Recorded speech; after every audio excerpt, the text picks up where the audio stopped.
Everyone, welcome to the session. आज का जो हमारा एडिटोरियल है वो है diversification gains on India and its export competitiveness. तो पहले हम इस पूरे टाइटल का ही मतलब समझते हैं।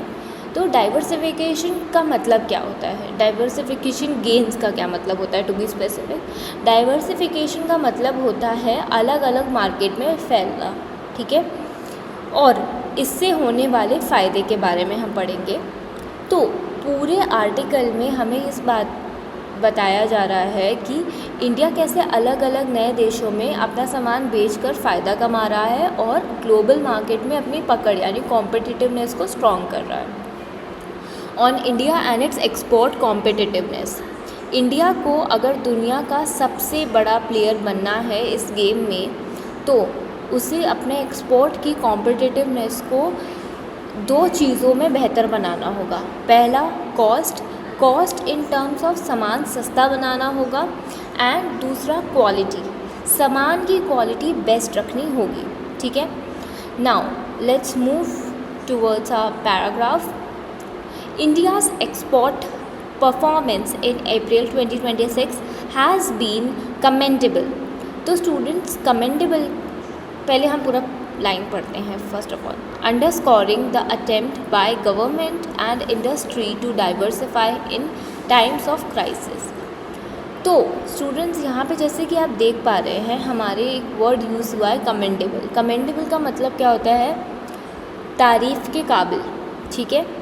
तो जैसे कि आप देख रहे हैं हमें यहाँ क्या बताया जा रहा है, अप्रैल 2026 में इंडिया का जो एक्सपोर्ट परफॉर्मेंस रहा है वो बहुत ही काबिल तारीफ़ रहा है, यानी कमेंडेबल रहा है। ये बात इस चीज़ को साफ अंडरस्कोरिंग यानी हाईलाइट करती है कि ग्लोबल क्राइसिस के समय जब कोई प्रॉब्लम आ रही होगी तो इस टाइम पर गवर्नमेंट और इंडस्ट्रीज़ ने नए मार्केट ढूंढे हैं और डाइवर्सिफाई करे हैं। डाइवर्सिफाई का मतलब क्या होता है, नए देशों या नए प्रोडक्ट्स में बिज़नेस फैलाना। और हमने ये कोशिश करी है और वो अब काम आ रही है हमारे, ठीक है। Despite the various trade disruptions, merchandise exports grew nearly 14% in April 2026 to $43.6 billion. तो यहाँ पे जैसे कि आप देख सकते हैं स्टूडेंट्स, दुनिया भर में आज जब ट्रेड डिस्प्यूट चल रही है, ट्रेड डिस्प्यूट्स यानी क्या होता है, व्यापार में जब आप ट्रेड कर रहे हो तो कोई आने वाली रुकावट, उसको हम बोलते हैं ट्रेड डिस्प्यूट, ठीक है। इंडिया के जो मर्चेंटाइज एक्सपोर्टर्स हैं, अब मर्चेंटाइज एक्सपोर्टर्स क्या होते हैं, जो फिज़िकल गुड्स सामान को देश के बाहर भेजते हैं, एक्सपोर्ट करते हैं, ठीक है। तो इंडिया के जो मर्चेंटाइज एक्सपर्ट्स हैं अप्रैल 2026 में लगभग 14% बढ़कर 43.6 बिलियन तक पहुंच गया है, okay. Some of this as even the commerce secretary has acknowledged is due to the overall rise in price. तो यहाँ पे एक्नॉलेज वर्ड जैसे कि आप देख पा रहे हैं, एक्नॉलेज का मतलब क्या होता है, स्वीकार करना या किसी चीज़ को मानना। हालांकि हमें हमारे जो कॉमर्स सेक्रेटरी हैं उन्होंने भी ये बात मानी है, एक्नॉलेज करी है कि 14% का ग्रोथ हुआ है, बिल्कुल हुआ है। पर ये क्यों हुआ है, ये इसलिए हुआ है क्योंकि कीमतों में जो प्राइस है वो राइज़ हो चुके हैं प्रोडक्ट्स के, इसकी वजह से हमें ये देखने को मिल रहा है 14% ऑफ ग्रोथ। यानी सिर्फ सामान ज़्यादा नहीं एक्सपोर्ट हुआ है बल्कि सामान महंगा हो गया है, और इस वजह से जो एक्सपोर्ट का हमारा टोटल वैल्यू है वो बढ़ गया है। Another significant factor that has been the increase in number of markets served by Indian exporters. तो यहाँ पे हमें क्या बताया जा रहा है स्टूडेंट्स कि एक्सपोर्ट बढ़ने का दूसरा बड़ा कारण क्या है, सिग्निफिकेंट फैक्टर क्या है, वो ये है कि इंडियन एक्सपोर्टर्स ने बिल्कुल नए नए देशों में, मार्केट्स में अपना सामान भेजना शुरू कर दिया है। इस वजह से हमें ये सारी चीज़ें देखने को मिल रही हैं। According to government data, at least 20 exporting sectors have added 17 or more new destination in last year. तो हुआ क्या है स्टूडेंट्स, गवर्नमेंट डाटा ये हमें शो हो रहा है कि कम से कम 20 ऐसे एक्सपोर्टिंग सेक्टर्स हैं जिन्होंने पिछले एक साल में 17 से ज़्यादा नए देशों में न्यू डेस्टिनेशंस में अपना सामान एक्सपोर्ट करना शुरू किया है। For example, handloom products are now exported to 29 more countries than in 2024 and 25।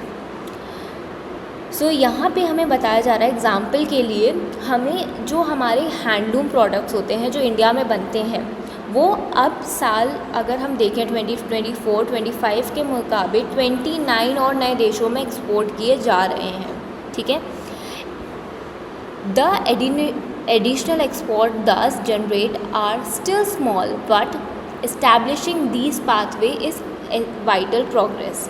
तो हालांकि इन नए देशों से जो एक्स्ट्रा एक्सपोर्ट हो रहा है अभी उसका अमाउंट भले ही बहुत छोटा है, लेकिन जो रिलेशनशिप्स बन रहे हैं, जो नए रास्ते इस्टेब्लिश हो रहे हैं, वो हमारे फ्यूचर में हमारे लिए बहुत ज़रूरी है, बहुत ही वाइटल प्रोग्रेस है ये, और इसीलिए ये इम्पॉर्टेंट भी है। The data also show that several of India's key export sector, engineering goods, petroleum products, electronic goods, drugs and pharmaceutical and organic and inorganic chemicals exported more in April 2026 than in the same month last year।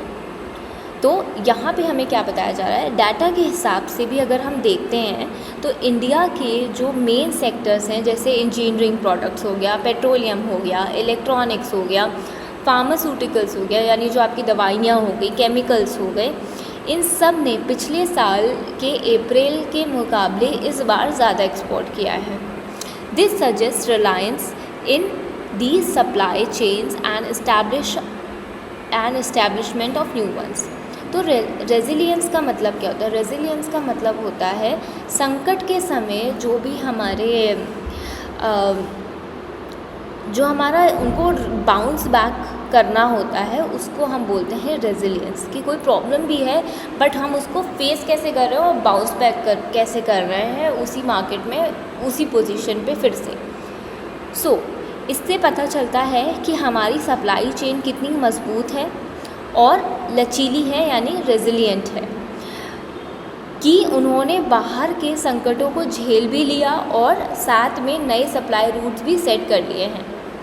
Another test of the strength of India's export growth is to remove the effect of petroleum products and their inflated price from the mix. Here too, India has performed reasonably well. तो यहाँ पर students हमें ये बताया जा रहा है कि इंडिया के एक्सपोर्ट की असली ताकत को अगर चेक करना है और इसका एक और तरीका ये है कि इसमें से जो पेट्रोलियम प्रोडक्ट्स हैं उनकी बढ़ी हुई कीमतों को अगर के असर को अगर हटा कर देखा जाए तो अगर हम ऐसा करके भी देखेंगे तो इंडिया का परफॉर्मेंस काफ़ी अच्छा रहेगा, रीजनेबली वेल रहेगा। India's non-oil export grew 9% in April 2026 to about $40 billion. Notably, यहाँ पर स्टूडेंट्स हमें बताया जा रहा है कि जो हमारा तेल है या पेट्रोलियम है उसको अगर हटा कर इंडिया का नॉन ऑयल एक्सपोर्ट्स अप्रैल 2026 में 9% की ग्रोथ के साथ लगभग 40 बिलियंस रहा है। Okay, notably India's merchandise export grew also outpaced the growth of its import at 9.9%। यहाँ पर आउटपेस्ट का मतलब होता है पीछे छोड़ना या किसी चीज़ के आगे निकल जाना। ध्यान देने वाली बात यहाँ पे ये है, नोटेबली का मतलब ये होता है कि हमारा जो एक्सपोर्ट की ग्रोथ रेट ने इम्पोर्ट की ग्रोथ रेट को 9.9 थी जो हमारी, उसको पीछे छोड़ दिया है, आउटपेस कर दिया है, यानी हमारी सेल्स हमारे खर्चे से तेज़ी से बढ़ रही हैं। अब हम देखते हैं हमारा next paragraph which is that said the impact of West Asia crisis is clear. Exports,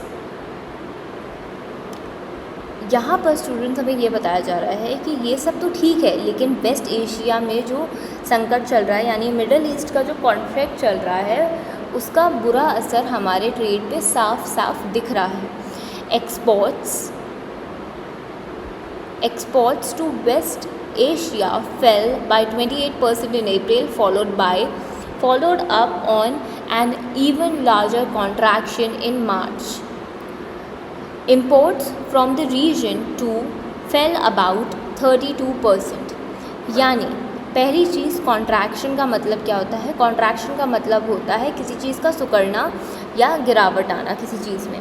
तो वेस्ट एशिया में हमारा जो एक्सपोर्ट अप्रैल में 28% गिर गया और मार्च में इससे भी बड़ी गिरावट, लार्जर कॉन्ट्रैक्शन आई थी।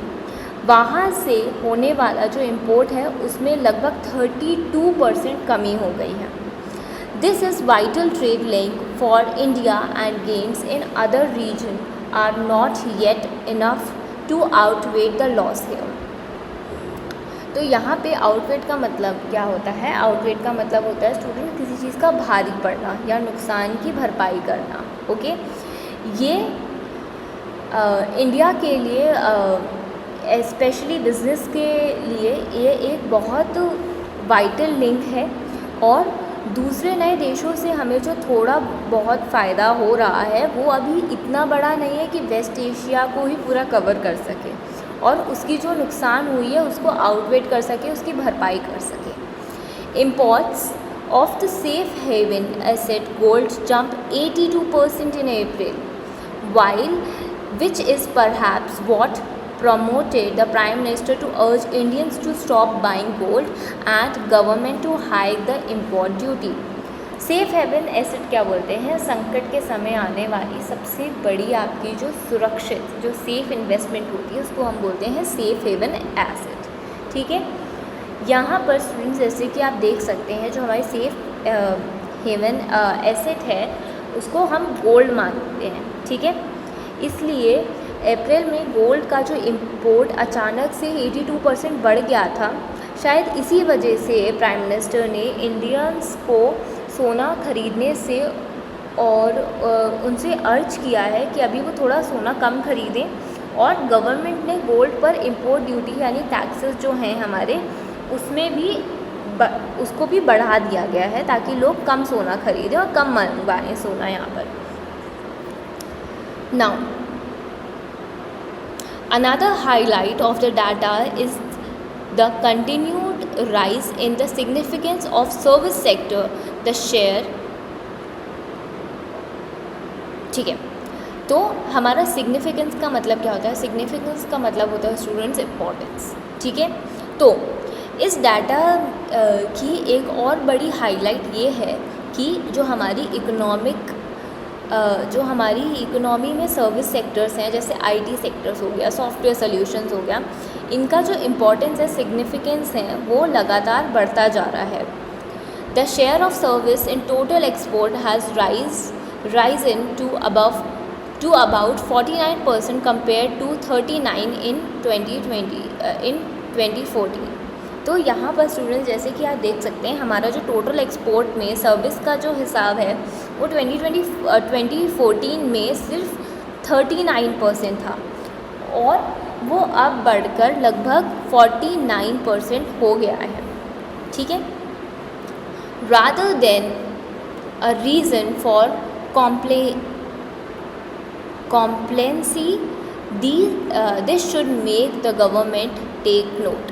तो यहाँ पर कॉम्प्लियंसी का मतलब होता है ओवर कॉन्फिडेंस में आकर कोई चीज़ करना।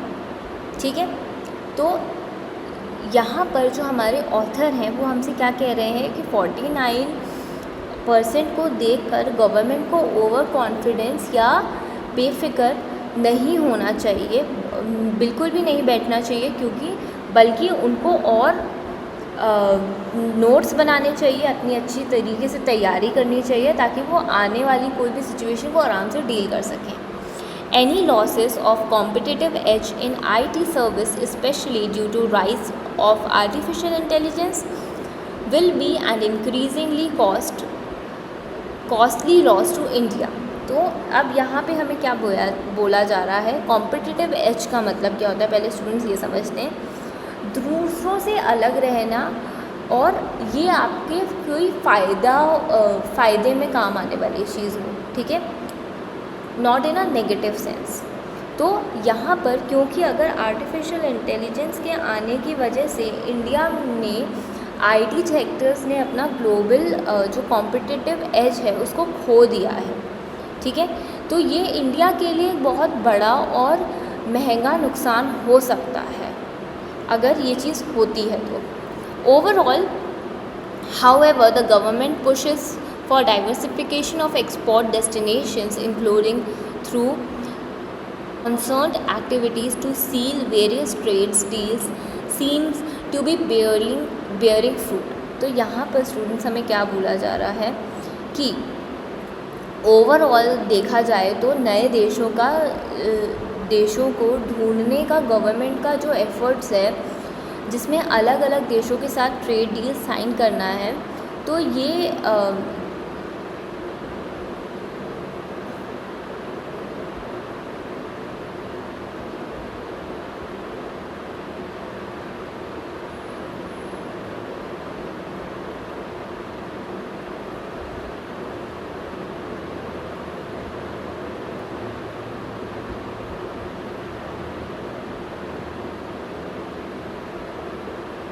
तो जैसे कि हमने इतने सारे कंट्रीज़ के साथ डील साइंस कर रहे हैं, ट्रेड कर रहे हैं, तो ये सारी चीज़ें अब हमें फ्रूट देते हुए दिख रही हैं। These things are working in our favour now. If only it could also improve export competitiveness in terms of cost, scale and quality, India would really become a global contender. तो यहाँ पर students हमसे क्या कहा जा रहा है कि अब बस हमारी गवर्नमेंट और इंडस्ट्रीज़ मिलकर अगर अपना सामान की कॉस्ट यानी जो प्रोडक्शन है उसको कम कर पाएँ, प्रोडक्शन कॉस्ट को कम कर पाएँ, स्केल यानी बड़े लेवल पर प्रोडक्शन कर पाएँ और क्वालिटी को सुधार लें, तो इंडिया सही मायने में पूरी दुनिया को एक सच्चा ग्लोबल रीडर यानी ग्लोबल कंटेंडर बन जाएगा। Okay, so now let's move to the question. Read the following statement carefully based on editorial and choose the correct option। तो यहाँ पे स्टूडेंट्स हमें क्या दिए गए हैं, हमारे पास 3 ऑप्शंस हैं एंड लेट्स सी कौन सा करेक्ट ऑप्शन है। India's merchandise export in April 2026 reached 43.6 billion, showing a growth of nearly 14% despite global disruption। Second option, the entire credit for the growth in merchandise export goes to the increase in the volume of physical goods sold abroad। Third, India's non-oil export performance reasonably well, growing at 9% to reach around $40 in April 2026। तो यहाँ पर जो हमारा correct option है वो क्या है students, वो है ऑप्शन फर्स्ट एंड थर्ड।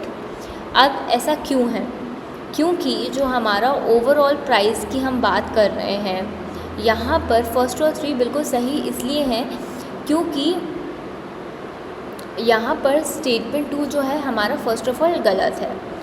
अब ऐसा क्यों है, क्योंकि हमें यहाँ पे ओवरऑल प्राइस के बारे में बताया जा रहा है जो कि दोनों ही फैक्टर्स में करेक्ट है, इसलिए जो हमारा ऑप्शन है यहाँ पे वो है correct option C. Okay, now let's move to question number 2. Which of the following best captures the main challenge or caution highlight by the author regarding India sector service? तो यहाँ पर हमें क्या बताया जा रहा है स्टूडेंट, हमारे पास हमारे 4 ऑप्शंस दिए गए हैं और यहाँ पे हमें बताना है कि मेन चैलेंज क्या है, कॉशन क्या है, जो कि हाईलाइट किया है हमारे ऑथर ने regarding Indian service sectors. So option A, the sector is expanding too fast which might lead to an economic imbalance. The government is ignoring the trade deals that could support service professional. Option C, rise in technologies like AI threaten India's competitive edge in IT sectors. Option D, the contribution of the service sector to total export has drastically declined in 2014। तो यहाँ पे जो correct option है students वो है हमारा rising technologies like artificial intelligence threaten India's competitive edge in IT sector. क्योंकि सही बात है, अगर हमारा आर्टिफिशियल इंटेलिजेंस आ जाएगा तो जो हमारे बेस्ट जो आईटी सेक्टर है वो किस चीज़ में है, वो है कंसल्टेशन सर्विसेज में। तो ये चीज़ बहुत इफ़ेक्ट करेगी, क्योंकि फिर AI उसकी जगह ले लेगा and then people won't be coming to us for the consultancy services. Okay, now let's move to question number 3. The following sentences taken adapted from the editorial identify the part that contains a grammatical error. If the sentence is correct, choose E. Despite of various trade disputes, merchandise exports grew nearly 14% in April 2026 to $43.6 billion, underscoring the attempt by the government to diversify. यहाँ पे जो हमारा correct option है वो क्या है students, वो है हमारा ऑप्शन ए। यहाँ पर हमारा ऑप्शन ए करेक्ट क्यों है, क्योंकि despite of various trade dispute, ठीक है। तो despite of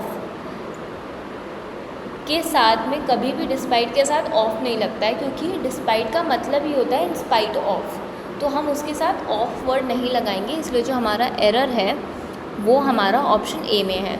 Now let's move to question number 4. In the editorial, the author mentions the concerted activities to seal various trade deals. Which of the following word is closest to the in meaning to concert? यहाँ पर जो हमारा closest meaning है वो क्या है students, वो है, पहले हमारे ऑप्शंस देखते हैं हम,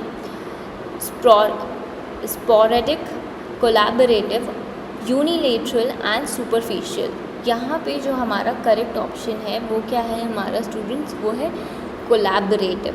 कोलैबोरेटिव क्यों है, कोलैबोरेटिव का मतलब होता है कि मिलकर किया गया हुआ कोई काम, उसको हम बोलते हैं कोलैबोरेटेड, एंड कंसंट्रेटेड का भी मतलब वही होता है, ठीक है।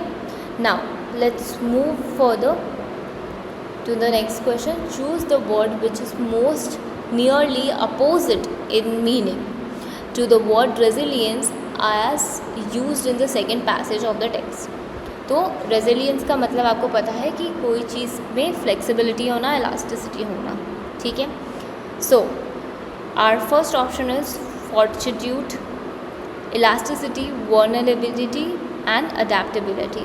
तो यहाँ पर हमारा जो करेक्ट ऑप्शन होगा वो क्या होगा, सी,